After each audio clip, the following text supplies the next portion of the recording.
올해로 118살이 되는 그 교회입니다. 근데 선교 구역을 분할하면서 1907년에 감리교회로 저희 교회를 이렇게 옮겨주시고, 멜번 선교사님은 저 경상북도 안동 이 지역에 가서 복음을 정말 훌륭하게 전하시다가 어린 자녀들도 이 땅에 와서 안타깝게도 먼저 죽는 아픔이 있는데, 그 어린 자녀들과 함께 지금은 양화진 외국인 선교사 묘역에 유해가 안장되어 있습니다.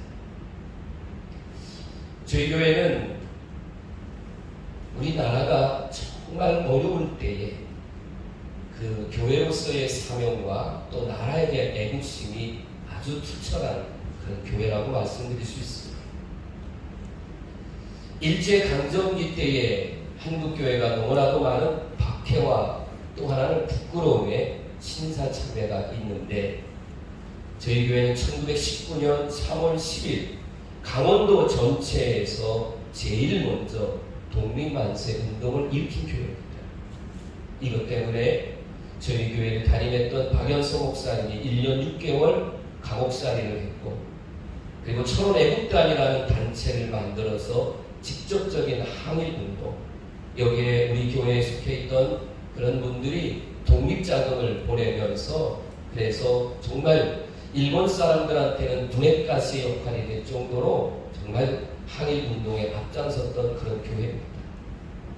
저희 교회는 교회만 하는 게 아니고요, 우리 백성들을 깨우치기 위해서 학교를 세웁니다. 배영학교, 그러면 학교도 폐쇄, 교회도 폐쇄를 당하고, 그런 이름을 바꾸어서 정의학교, 또 영동 야간학교, 1920년대에는 우리 교회 맞은편에다가 구세 복음병원이라는 병원을 세워서 교육과 의료, 그리고 복음을 전파함으로 일제시대의 그 아픔 속에서도 저희 교회는 성장을 하게 됩니다. 그래서 150m 떨어진 곳에서는 감당할 수가 없어서 이 교회로 이사 오면서, 무너진 교회 지금 터로 교회가 이사를 오면서, 여러분 보이시나요? 이 교회를 아름답게 건축을 했습니다. 저희 교회를 지으신 분은 연배로 보셔서 알 수 있는 분들인데, 저희 교회의 목사님이 그때 이기현 목사님이고, 우리 목사님의 큰아들이 우리나라 육군 참모총장을 지내고, 그리고 주월사령관을 지냈던 장로님으로 하나님의 부르심을 받은 이세호 장군이 바로 저희 교회를 건축할 때의 담임 목사님의 아들이고요. 그 장로님의 아들이 저한테 너무 귀중한 유품을 선물로 주셨는데, 저희 교회가 외부로는 이렇게 생겼다는 것은 다 알지만 80여 년 전에 예배당이 어떻게 생겼는지, 어떻게 예배를 드리는지를 알 수가 없는데, 이런 아주 귀중한 사진첩을 기증해 주셨습니다. 이게 원본이고, 이게 CBS 뉴스에도 나왔는데, 이게 저희 교회의 모습입니다. 보이시나요? 제가 잠깐 좀 가보겠습니다. 저희 교회의 건축된 모습.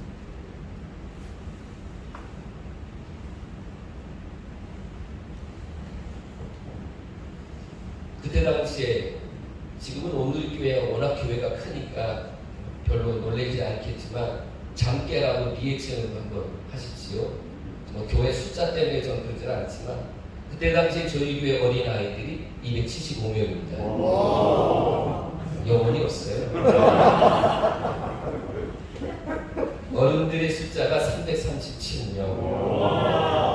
애게 이런 것 같아요. 당시에 일제시대 때 전국에서 5번째 교회입니다. 저희 교회가.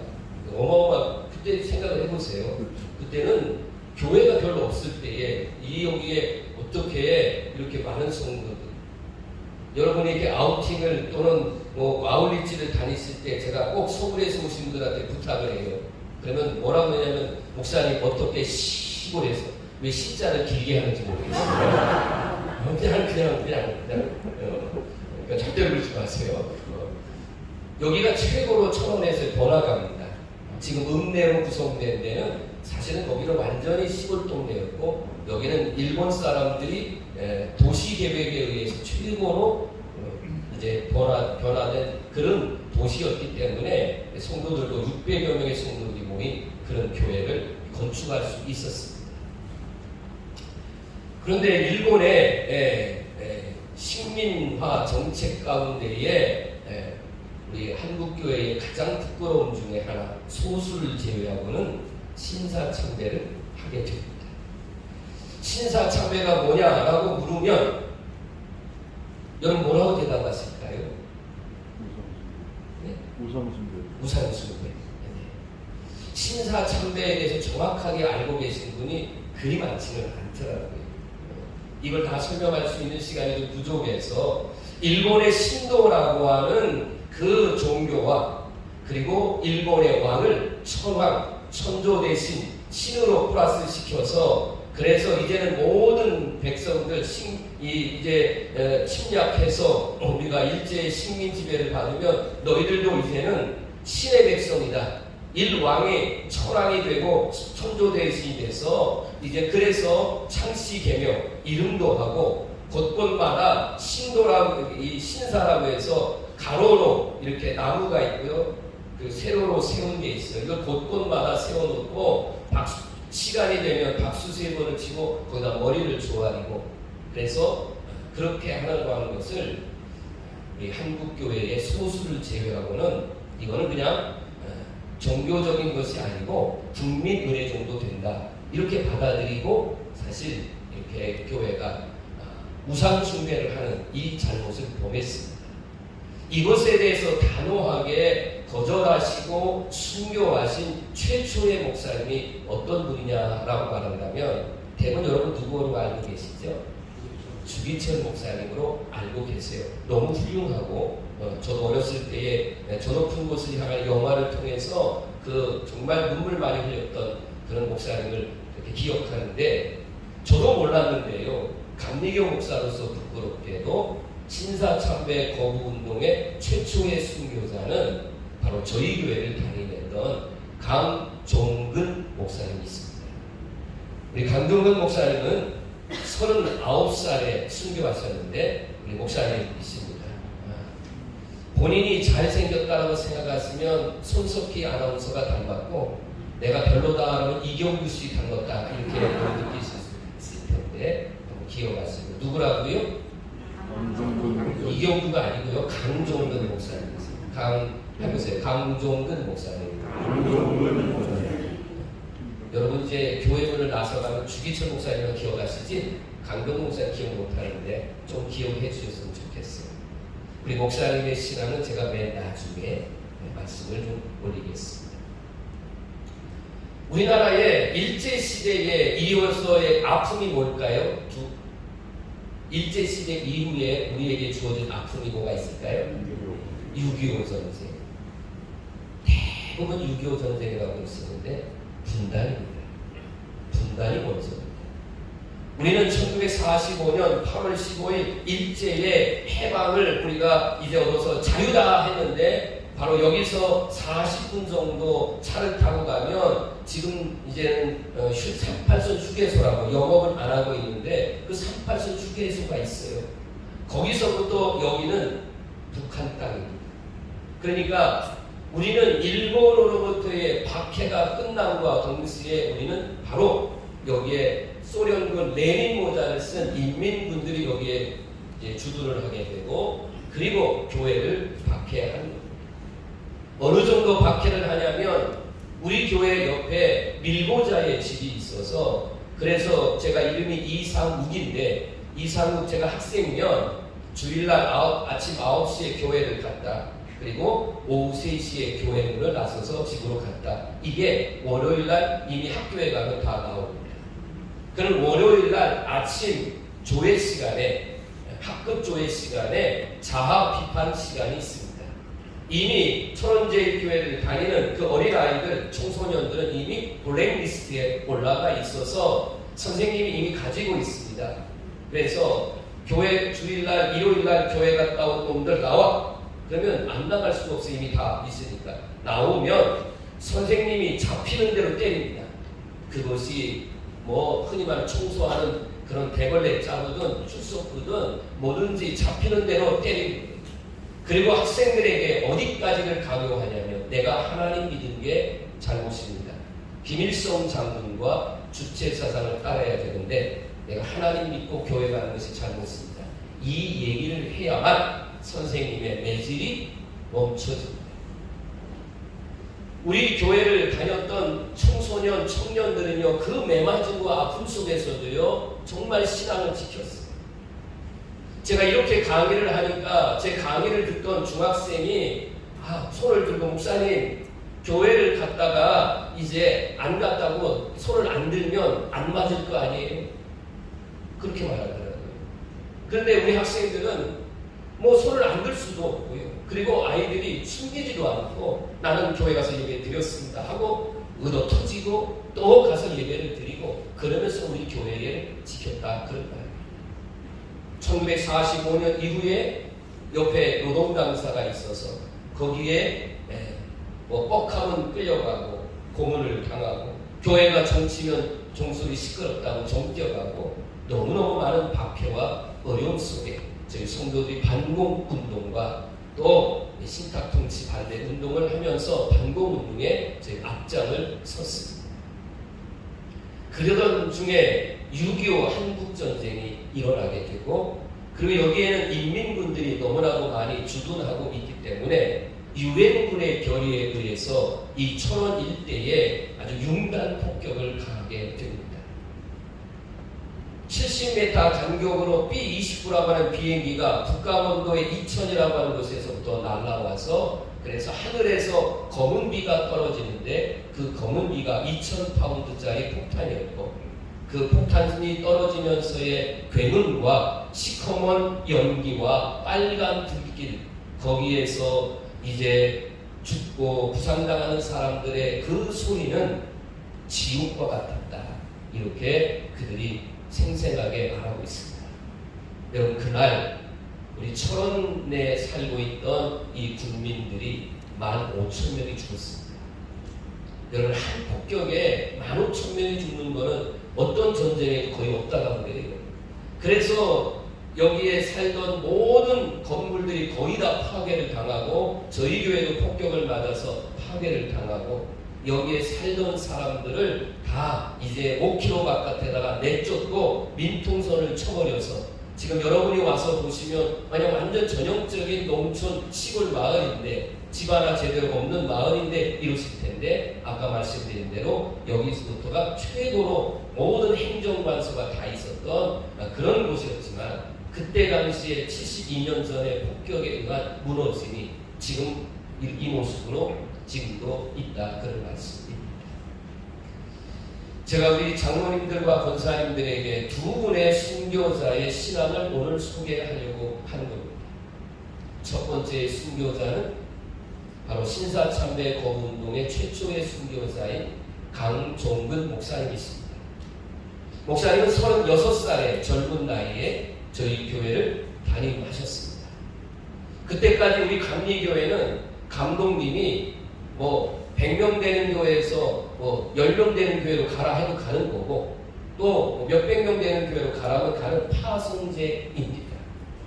36살 젊은 목사님 겨우 목사 안수받고 정회원이 된 젊은 목사님이 600여 명의 이곳에 담임자로 왔다면 얼마나 잘 나가는 목사님이겠습니까? 요즘 흔히 쓰는 말로. 그런데 목사님은 우리 장로님들 눈 뜨고 저를 보시면 좋겠어요. 이쪽에 제가 이렇게 쳐다보는 건 이쪽에서 지금 분들이 계시기 때문에 자존심을 세워주기 위해서 그런데 잘 들으세요. 정말 졸면 안 됩니다. 우리 목사님은 가는 곳곳마다 여러분 일제가 어느 정도까지 교회를 박해했냐면 두 손을 높이 들어 주여 주여 이거 못하겠어요. 왜냐하면 하늘의 신이 일본의 왕인데 그 사람에게 손가락 미시경을 손짓하는 거 이거 안 된다는 거예요.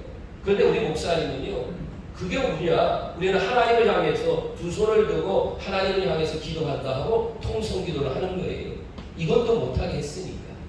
그러니 일본 경찰들이 강종근 하면 요 주인들로 이미 잡고 있는데, 더군다나 이 600여 명에 되는 이 교회 담임 목사로 왔으니까 늘 감시 대상입니다. 1940년 이 경에 예비 검속령을 내렸어요. 뭐냐면 일본에 반환한 어떤 이야기, 일본으로부터 해방된다는 말만 해도 즉각 현장 체포, 이게 발표가 됐어요. 제가 미국에 살고 있는 80이 훨씬 넘은 이제 목사님의 막내딸에게 제가 몇 년 전에 메일을 보냈어요. 아버지를 기억하십니까? 라는 것이 제 질문이었어요. 막내딸이 저에게 이렇게 답장을 해 왔는데, 그걸 제가 영어로 써서 번역을 해보니까 이런 내용입니다. 그때 당시에 나이가 제가 5살, 아버지를 기억할 수 있는 것이 거의 없는데 하나 기억이 난다는 거예요. 그거는 어느 주일날 아침에 아버지를 잡으러 일본 경찰이 저 예배당 뒤쪽에 와 있는 거예요. 그래서 하나님 앞에 이 어린 5살 딸이 하나님 앞에 기도를 한 겁니다. 하나님, 우리 아빠는 매 주일마다 출애굽기가 본문이고 우리나라는 일본으로부터 해방된다, 모세와 같은 지도자를 보내주셔서 해방된다라는 설교를 늘 하셨기 때문에 이 5살 난 이 아이가 하나님 오늘은 이 설교를 안 하게 해주세요. 그래서 우리 아빠가 일본 순사에게 잡혀가지 않게 해주세요 라고 기도를 해요. 그렇게 썼어요. 목사님 설교했을까요? 안 했을까요? 목사님 설교하셨죠. 나와 보니까 와 있고, 그리고 목사님은 그 설교를 했고 바로 잡혀갔었어요. 연배로 가서는 차인태 장로님, 차인태 아나운서 아시죠? 그 어머니께서 저희 교회에서 결혼했고 여기서 철원에서 나왔어요. 그 어머니에게 제가 다 녹취를 한 생생한 증거를 지금 여러분 앞에 드리는 겁니다. 철원 경찰서에 끌려가서 어마어마하게 고문과 매맞음을 당하고, 그리고 이제 여기 철원역에서 경성역, 서울역으로 해서 서대문 형무소에 수감을 당하게 되는데, 목사님을 죄수들과 함께 몰래 빼돌립니다. 반발이 일어날까봐. 이 정보를 저희 교회 성도들이 알고 새벽에 저 철원 이쪽으로 목사님을 눈물로 배웅하게 됩니다. 여러분, 눈물이 쏟아질 수밖에 없지 않겠어요? 목사님이 죄수복을 입고, 그리고 머리는 용수로 가려서 누군지를 모르게 이렇게 위장을 해서 목사님을 끌고 가지만 성도들은 강종근 목사님을 알고, 그리고 목사님이 기차를 탈 때까지 누가 시작할 것 없이 하얀 손수건을 꺼내고 울면서 우리 다시 만날 때까지 이 찬양을 부르고, 목사님 다시 만날 때까지 힘내세요. 그리고 목사님을 떠나보냅니다. 서대문 형무소에서 목사님은 1년 6개월의 징역형을 선고받고 감옥살이를 하는 가운데에 일본 사람들이 2가지를 합니다. 어마어마하게 고문과 그리고 때립니다. 또 하나는 회유를 합니다. 목사님은 14살 된 딸, 아들, 딸 이렇게 4명의 자녀가 있습니다. 그러니 당신은 4명의 자녀가 있고, 그리고 아내가 있고 600여 명의 성도가 있고, 감리교회가 신사참배를 결의했는데 너도 한 번만 신사 앞에 절하고 그러면 가라, 풀어주겠다. 그리고 가서 마음대로 그리고 목회를 해라, 목사 노릇해라. 이게 일본 경찰들의 회유였습니다. 목사님은 단호하게 거절했습니다. 나의 왕, 나의 하나님은 오직 여호와 하나님 한 분이시지 어떻게 일왕이 나의 하나님이 될 수 있느냐. 나는 단호하게 거절한다. 그러니 일본 경찰들이 더 무섭게 목사님을 때리고 그리고 고문합니다. 그때 우리 목사님의 나이가 39살이 됐습니다. 1942년 6월 3일 날 순교하시게 되는데, 사모님에게 연락이 와서 풀어주는 줄 알았건만 목사님이 돌아가시게 됩니다. 급히 세브란스 병원으로 모시고 가서 살려달라고 의사 선생님들한테 애원을 합니다. 그런데 의사 선생님들이 진단을 해보니까 이제는 하루 이틀 넘기기가 어렵습니다. 이 이야기를 들은 사모님이 얼마나 분통이 터지겠어요. 그래서 여러분 용서하시고 들으세요. 그 분통을 이렇게 말하는데 어떻게 일본 놈들이 애들의 아빠를, 내 남편을, 목사님을 때려 죽일 수 있느냐라고 분통을 터뜨립니다. 그때 다 죽어가는 우리 목사님이 사모님을 부릅니다. 그리고 오늘 스데반 집사님의 기도처럼, 예수님의 십자가의 상의 기도처럼 나를 이 지경으로 만든, 나를 고문하고 때려 죽인 저 일본 경찰들을 용서하세요. 더 넓게는 일본 사람들을 위해서 기도해 주세요. 우리 목사님의 그런 간절함의 표현이었습니다. 내가 아버지로서 4명의 자녀가 있는데 하나님 앞에 기도를 했어요. 그랬더니 하나님께서 걱정하지 마라. 네 4명의 자녀는 내가 책임져 주마 말씀하셨으니 여보 자녀들 걱정은 하지 말아요. 이렇게 말씀하셨고, 이 몸의 소망 무행가라고 하는 찬송을 불러달라고 하셨고, 그 찬송이 끝난 다음에 목사님이 마지막 남긴 유언이 한번 따라해 주세요. 나는 마음이 기쁘다. 한 번만 더. 이 말씀을 남기시고 목사님은 1942년 6월 3일 39살의 나이로 목사님은 순교하셨고, 그리고 우리 목사님은 나라에서도 인정한 독립유공자, 지금 이분의 유해는 대전국립현충원에 유해가 안장되어 있습니다. 저는 우리 목사님을 40대 후반에 제가 알게 됐습니다. 그리고 그런 신앙과 역사를 이제 연구하고 공부해서, 그래서 9년 전에 이곳에 기념교회를 세우고 이 순교의 신앙을 이어가도록 그렇게 했습니다. 왜 목사님은 마음이 기쁘다라고 했을까?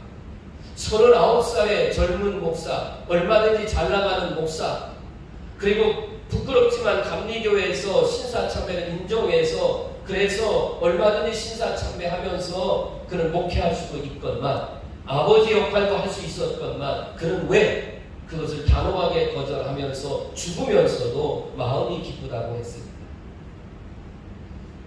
정답은 없어요. 그런데 우리 장로님 어떤 마음이 드세요? 왜 그랬습니까?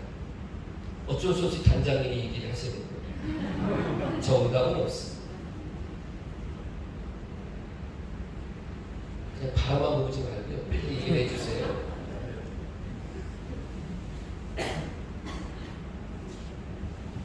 많은 분들이 천국 가니까 이런 얘기들 많이 하세요. 거의 70-80%. 정답은 없습니다. 그것도 맞겠죠. 저에게 다가온 것은 그거였어요. 저에게 다가온 것은 목사님께서 가시는 길, 주님의 뒤를 따라가는 거잖아요. 그 주님의 뒤를 따라가는 그 길이 비록 십자가의 길이라고 할지라도, 그것이 내가 비록 내 목숨을 잃어버린다 할지라도 나는 이 주님의 뒤를 따라간다는 거죠. 그래 나는 이 길을 기쁘게 간다는 것이죠. 저에게 다가온 것은 그거였어요. 우리 장로님들, 권사님들이 여러분 신앙생활 하시면서 얼마나 어려움도 있고 또 정말 고통도 있어요. 교회를 섬김에 있어서 말할 수 없죠. 저희 감리교회는 장로님 한 분을 세우려면 세례 입교인 만 18세 이상 30명 그 값은 해야 된다. 그래서 입교인 30명이 안 되면 장로를 못 세웁니다. 이제 권사는 또 숫자를 내렸어요. 15명에서 10명. 그냥 아무렇게나 장로를 세울 수 있는 건 아니잖아요. 그 정도로 적어도 30명 정도의 그런 정말 값을 할 수 있을 정도의 그런 헌신과 수고가 있어야 장로님을 세우니, 지금 여기 계시는 장로님들은 아마 그렇게 섬기시고 해 오셔서 지금까지 오신 줄로 믿습니다. 여러분 오늘날 많은 사람들이 이제는 교회를 떠나서 가나안 성도라고 해서 이제는 자기들 혼자 예배드리고 그런 사람들 많아요. 저는 절대로 그런 사람들을 성도라고 말하지 않습니다. 가나안 안 나가, 가난을 거꾸로 하니까 안 나가더라고요. 그렇죠? 안 나가. 안 나가는 사람들, 교회를 안 나가는 사람들은 성도가 아니죠. 성도가 절대로 아닙니다. 여러분, 이 세상에 완전한 교회는 있을까요? 없을까요? 대답을 해보세요. 이 세상에 완전한 교회는 있다, 없다? 없습니다. 그죠? 제가 이 세상에 완전한 교회는 없다라고 그러니까 우리 감리교회의 원로 장로님, 그것도 여자 장로님이 신경질 부리더라고요. 목사님, 그런 소리 말아요. 우리 교회는 완전해요. 뭐 이러는 거예요. 여러분, 제 이름이 끝자가 뭐냐면 이상욱입니다. 제가 욱했습니다. 그런데 감리교 여자 원로 장로님하고 제가 싸우겠어요. 제가 이렇게 말했습니다. 쳐다보지도 않고 성질내는 장로님이 계셔서 완전하지 않습니다. 이렇게 말했습니다. 이 세상에 완전한 교회가 어디 있습니까? 온누리교회 참 좋은 교회지만 완전하지 않습니다. 온누리교회가 마음에 안 들어서 다른 교회로 가겠다면 갈 필요 없어요. 그 교회도 본인이 가기 때문에 완전하지 않습니다. 그러면 제가 완전한 교회를 우리 장로님 권사님들한테 소개하겠습니다. 빨리 천국 가시기 바랍니다. 천국은 좋아하시면서 아멘을 한 명도 안 하세요. 그죠? 더 살고 싶은 거예요. 여러분, 천국은 그렇지 않습니까? 완전한 담임 목사님이신 예수님이 계시고 거기는 완전하죠. 이 세상에 완전한 교회는 없습니다. 저는 이렇게 생각해요. 여러분, 내가 이 교회를 섬길 수 있다는 것은 얼마나 감사합니다. 절대로 우리 장로님과 권사님들한테 목사를 포함해서 말합니다. 내가 그 교회에 있어주는 것은 아니다 하는 것입니다. 저는 27살 나이에 총각에 민통선 바로 1986년에 제가 여기서 800m 떨어져 있는 민통선 안에 있는 교회에 담임전도사로 부임을 했습니다. 많은 분들이 저한테 질문이 뭐냐면 목사님은 이 교회에서 몇 년을 목회했냐라고 하는 질문이 많습니다. 그리고 제발 부탁합니다. 어디를 가셔도 왜 어린아이를 제외하고 어른 성도는 몇 명이냐고 왜 묻는지 이철년하고 똑같아요. 그죠? 그런 질문을 가장 많이 받습니다. 그러면 저는 지금 만 36년, 횟수로는 37년 차 한 교회를 섬기고 있습니다. 그러면 제 머리카락을 보고 청춘을 다 바치셨네요. 이런 말씀들을 하십니다. 좋은 의미로는 그렇게 받아들입니다. 그렇지만 제가 민통선 안에 쥐새끼들이 릴레이 하는 그런 정말 단칸방에서 다 쓰러져가는 그런 집에서 제가 그 이듬해에 제 아내와 결혼을 했는데 제가 우리 권사님들 교회 오빠거든요. 그래서 대학교를 다니던 아내 중퇴시키고 결혼했으니 제가 얼마나 큰 죄가 많아요. 그래도 그렇게 단칸방에서 신혼생활 하는데 그놈의 쥐새끼들 때문에 아기를 가질 수가 없어요. 왜냐면 얘네들이 왕복달림을 하다가 왜 레일을 이탈하면 이 벽과 벽지 사이에 시커먼 게 떨어지니까 늘 놀라는 거죠. 그러니 아이를 가질 수가 없을 정도의 그런데 그러나 여러분 제가 그런 교회에 절대로 있어주는 게 아니라는 거죠. 교회는 규모가 크든 규모가 작든 상관없이 어때요? 그 교회를 섬기니 감사하죠. 그 교회를 섬기니 감사해요. 제가 얼마나 자존심이 센 목사냐면요. 서울에 제일 큰 교회 어디 있잖아요? 여의도 어느 쪽에. 거기에 어느 권사님이 좀 약간 교만하신 것 같아요. 저희 교회를 방문해서 목사님 이 교회는 성도가 애들 빼고 몇 명이에요? 이렇게 물어보더라고요. 제가 좀 약간 자존심이 상해서 그리고 좀 이렇게 말했어요. 예, 저희 교회는요 100만 명 조금 안 됩니다. 이렇게 대답했어요. 거기도 100만 명은 안 되죠. 그죠? 저도 100만 명은 안 되잖아요. 그렇지만 제가 숫자를 100만 명 안 된다고 했지 그죠? 된다고 하지 않았어요. 여러분 내가 100만 명 되는 교회를 섬기든 10,000명 되는 교회를 섬기든 10명 되는 교회를 섬기든 간에 내가 그 교회를 섬기니 감사하죠. 기쁨이지 않겠습니다. 우리 이종빈 장로님 제가 어떤 질문을 해도 삐질 시험에 들 가능성이 있습니까? 없습니까? 있어요? 그럼 안 합니다. 나 저렇게 당당한 거 처음 하는데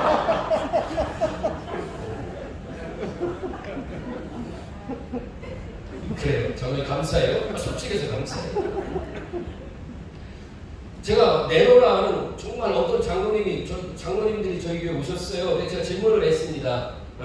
장로님 혹시 장로님이 섬기시는 교회에 장로님이 혹시라도 혹시 시험 들까봐 만약에 장로님이 그 섬기시는 교회에 안 계시면 교회가 어떻게 될 것 같습니까? 이런 질문이었어요. 뭐라고 대답하실 것 같아요? 약간 고민들을 하고 계세요. 고민들. 근데 그분은 이렇게 대답을 하더라고요. 제가 성대묘사 할게요. 그분이 누군지 모르니까 그냥 그렇게 들으시면 되죠. 돌아가기는 돌아갈 텐데 비그덕거릴 겁니다. 이렇게 대답을 하십니다. 물론 인정합니다. 그분의 장로님으로서 그분이 물질적으로나 그분의 헌신이나 이런 거로 해서 분명하게 인정을 합니다. 그리고 얼마나 수고를 하셨겠어요. 그러나 나는 그분에게 이렇게 말했습니다. 그런데 저는 장로님이 믿는 하나님을 안 믿습니다. 나는 한 사람 없다고 해서 교회가 안 돌아가고 삐그덕거리는 그런 무능한 하나님은 나는 안 믿습니다. 적어도 내가 믿는 하나님은 전능하신 하나님, 창조주 하나님. 그 하나님은 또 다른 누군가를 통해서 하나님은 또 다른 역사를 이루어 가신 하나님, 나는 그 하나님을 믿습니다. 저는 그렇게 고백하겠습니다. 그 장로님을 요즘 아이들 쓰는 말로 개무시하려고 절대로 그런 마음이 아니었어요. 혹시라도 여러분들도 지금 제가 질문 속에 나 없으면, 우리 여전도에 나 없으면 우리 여전도에 안 돌아갈까 봐. 우리 감리교회는 속장이라고 그래요. 그 속장이 왜 속장이냐면 속도원들 때문에 속 터지는 게 속장입니다. 그래도요, 제가 말합니다. 교회를 섬김에 있어서 힘들고 어려워도 속 터질 만한 일이 있어도 여러분 나 없어도 돌아가는 온누리 장로교회에, 여러분 온누리 장로교회 부부 합창단에 나 없어도 또 다른 누군가를 통해서 이루어가는 그곳에 내가 한 멤버가 되고 내가 한 성도가 돼서 섬길 수 있다는 것이 얼마나 감사한가. 아멘하면 혼나요? 온누리 교회는 아멘하면 혼나요? 지금 빨리 끝나야 되는데 아멘도 안 하는데 참 길어지잖아요. 아멘. 나는 바빠요. 지금. 정말 제가 간절하게 말하는 겁니다. 이거는 대답을 하시겠죠, 장로님. 내가 이 시기 때문에 하는 거야. 인민군들이 쳐들어왔어요. 가까워요. 10km밖에 안 돼요, 장로님. 미사일을 쏘면요, 우리 어머니가 이 목사 괜찮아? 미사일 쐈대는데 너무 가까워서 여기 안 떨어져요. 어머니 쪽 날아갈까 걱정해요. 제가 그런 쪽으로 가까워요, 여기가. 인민군들이 와서 장로님에게 총이나 칼을 들이대고 예수 믿으면 죽인다, 예수 안 믿으면 살린다. 장로님 어떠실 것 같아요? 도망갈 것 같아요. 좋았어요? 네. 지금 훌륭하십니다. 그래, 좋아요. 장로님 때문에 한 10분 더 했어요.